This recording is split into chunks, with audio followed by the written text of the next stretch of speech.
Olá, amigos e amigas. Mais um vídeo da nossa série.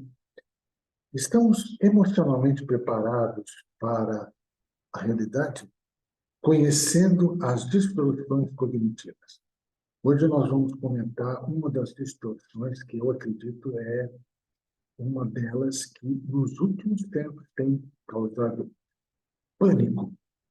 Muitos problemas em todos os níveis, os mais simples, muitos níveis, dentro dos níveis familiares, nas organizações, entre clientes e empresários, em grupos sociais, no WhatsApp, vizinhos, amigos, uma série deles, e eu quero dar alguns exemplos que talvez sejam muito importantes. Talvez este vídeo seja um pouquinho superior em tempo do que os outros. Por quê? Porque aqui eu acho que eu tenho que tomar muito cuidado para falar com vocês sobre esse processo e, principalmente, trazendo alguns exemplos e algumas maneiras, algumas perguntas que podem levar as pessoas realmente a tomar muito cuidado com esse processo. A distorção cognitiva é a do pensamento polarizado, aonde só existe dois lados para as pessoas. Uma só consegue ver a outra do outro lado contrário, como se fossem inimigos.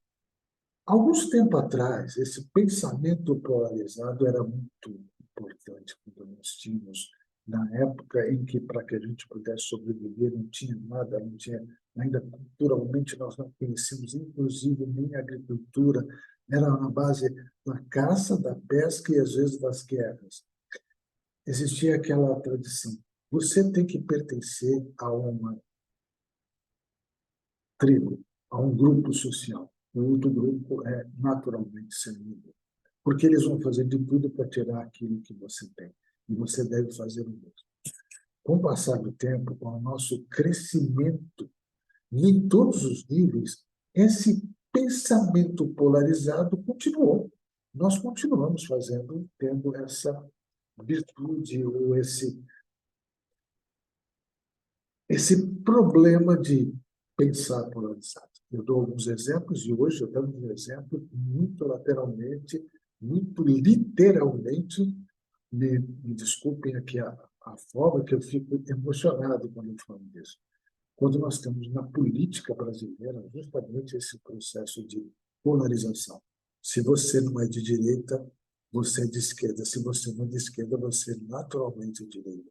E os dois lados brigam por esse processo. E eu, há algum tempo atrás, aqui no grupo social, no grupo do WhatsApp do bairro onde eu moro, eu tive o prazer, né, de participar de um debate e alguém chegou e colocou alguma coisa que não era só estar polarizado, mas era um fake news, falsa, era falsamente, era uma mentira muito grande, que era uma coisa que ambos os lados, as fake news, as notícias falsas, né, os boatos surgem dos dois lados, tanto do lado da direita como do lado da esquerda.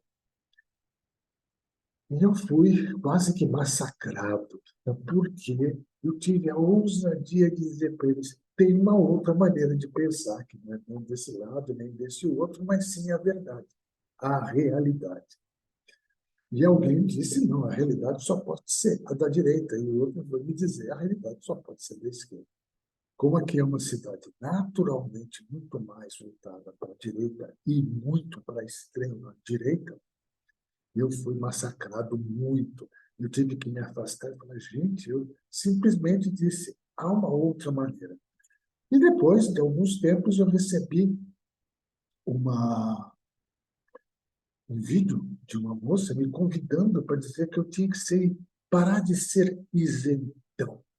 Porque sendo isentão, eu não ajudava nem a direita nem a esquerda. Eu tinha que me posicionar nas laterais, porque era isso que estava fazendo. Então, a culpa da situação estar dessa forma é porque tem muita gente que ainda não tinha se polarizado, não tinha pensado na polarização. Nas minhas conversas com empresários, nas minhas conversas com clientes, nas minhas conversas com pessoas comuns, eu notei que muitas delas deixaram de comprar em determinados estabelecimentos porque lá eram da esquerda, da direita, ou porque as pessoas se manifestaram desse jeito ou daquele outro jeito. De forma que grandes empresas tiveram problemas sérios, inclusive internamente, a ponto de, em alguns lugares, algumas empresas proibirem de que se conversasse a respeito de política. Quando você tem esse processo, a gente começa a falar, né? Uma brincadeira que eu fiz entre dois grandes times de futebol, seja lá de qualquer país, né? Ou de qualquer estado do Brasil, por exemplo, lá do Rio Grande do Sul, Grêmio e Internacional, pega no estado do Paraná, onde vivi muitos anos, tem o Atlético e o Coritiba, em São Paulo, o Palmeiras e o Corinthians, em Minas Gerais, o Cruzeiro e o Atlético Mineiro. A polarização, às vezes, surge em brigas em que existem mortes. Isso é muito preocupante. Aí eu uma vez, perguntei a um corintiano, escuta, você odeia os palmeirenses? Eu odeio, se eu pudesse, eu pagava tudo nele. E se não tivesse mais o Palmeiras, só tivesse o Corinthians? O que graça tem? Ele tomou um susto na hora, porque ele jamais imaginou essa possibilidade. E se eliminasse o outro, meu inimigo? O que aconteceria? Como seria essa realidade? Então, a pergunta é fazer com que a pessoa, neste momento, e talvez ela tenha mais dificuldade em sair desse processo, a minha proposta de perguntas para as pessoas são as seguintes. Como seria a pessoa ou você caminhar de uma ponta para outra e parar em alguns pontos que não seja o final, que não seja o extremo? Como seria agora a nova interpretação desse fato?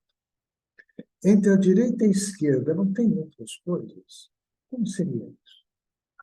Entre aquele ponto e um outro ponto dentro de uma organização, não tem outras maneiras que podem ser virtualmente ou realisticamente diferentes e que podem trazer uma aproximação, que podem promover o consenso. E aqui eu quero externar uma situação bem minha, bem pessoal. Quando a gente fala de consenso, não significa que eu vou concordar com tudo, que eu vou abrir mão de todos os meus sonhos, dos meus valores, mas eu vou consensar, ou seja, eu vou concordar com parcela daquilo que está me fazendo. Eu modifico, eu abro mão de alguns conceitos, pensando que o outro também, e vejo que o outro lado também está abrindo novos conceitos, nós estamos chegando a um acordo consensual, sem perdermos a identidade.